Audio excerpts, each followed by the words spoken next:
लोकशाहीचा बुलंद आवाज, रिपब्लिकन वार्ता, महाराष्ट्र। विजेच्या खांबाला शॉक लागल्याने घडली दुर्दैवी घटना। आठवडी बाजार मिश्किन प्लॉट परिसरात ही घटना घडलेली आहे। घटनेत बालिकेचा मृत्यू झाला आहे। बातमी आहे जिंतूरमधून। परभणीच्या जिंतूर शहरातील आठवडी बाजार मिश्किन प्लॉट दर्गा परिसरात महावितरणाच्या लोखंडी खांबाचा शॉक लागल्याने बालिकेचा मृत्यू झाल्याची घटना दिनांक 20 फेब्रुवारी रोजी सकाळी 7:30 सुमारास घडली आहे।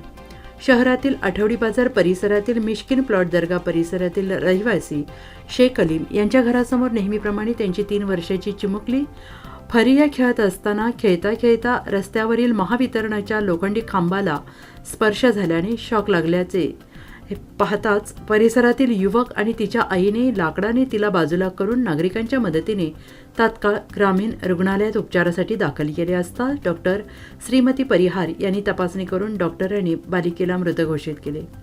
घटनेची माहिती मिळताच पोलीस निरीक्षक सुकाळे आणि त्यांच्या पोलीस पथकाने व महावितरणाच्या सहाय्यक अभियंता आणि त्यांच्या पथकाने रुग्णालयात आणि घटनास्थळी भेट दिली। यावेळेस रुग्णालयात पोलीस ठाण्यात नागरिकांनी एकच गर्दी केली होती।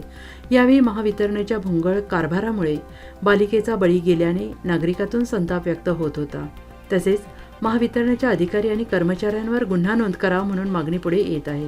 माझं म्हणणं एवढंच आहे MSCBला की प्रत्येक गल्लीमध्ये जिथं रोडवर खांबा आहे तिथं लेकरं फिरत असते, अशा ठिकाणी 4 फुटाचा 5 फुटाचा एक पाईप म्हणा किंवा लाकडी पट्टी म्हणा असं काहीतरी व्यवस्थित केलं पाहिजे। जबर से बोलो। क्या नाम है आपका? अलीम। कहाँ रहते आप? मिश्किन प्लॉट। अच्छा, क्या नाम है बच्ची का? फारिया शेख। आपकी कौन है? भतीजी है। अच्छा, क्या हुआ? वो खेली थी वहाँ पे, हाँ। खेलते गई वहाँ, हाँ। शॉट लग गया वहाँ, कई का लगा शॉट? खंबे का शॉट लगा। ऐसे। फिर क्या करे? उसको लेके आए दवाखाने में, यहाँ हाँ।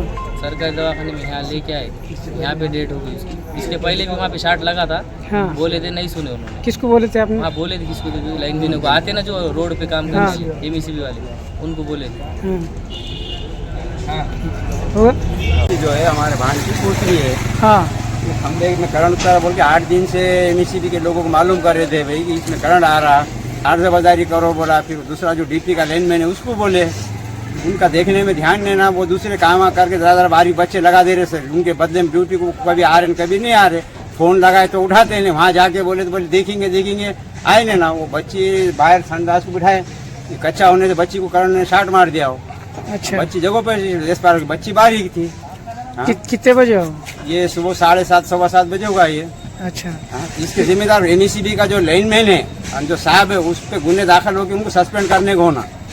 सस्पेंड करे बिगर लाइनमैन के समझ में नहीं आएगा कि इतने पगार जब उठा रहे 60,000 70,000 में बच्चे लगा रहे 1000-2000 रुपये महीने के, और इनको फाइल निकालना याद नहीं, पगार उठाना याद है खाली इनको।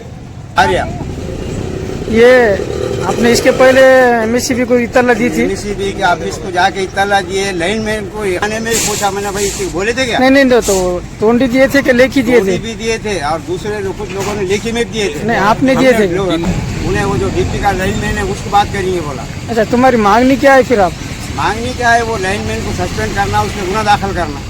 अच्छा, दूसरा मांगनी क्या करेंगे आप उससे? गवर्नमेंट पैसे दे नहीं सकती, वो 20,000 जो मिलते हैं वो कंपलसरी मिलते रहते हो। अच्छा। हाँ, ऐसा कुछ नहीं ना कि पैसे दे रहे, 20,000 तो कंपलसरी से देना उनको मैयत को। बाकी का प्रोसीजर नहीं बनाते, इनके आंगलेट आता बोलते।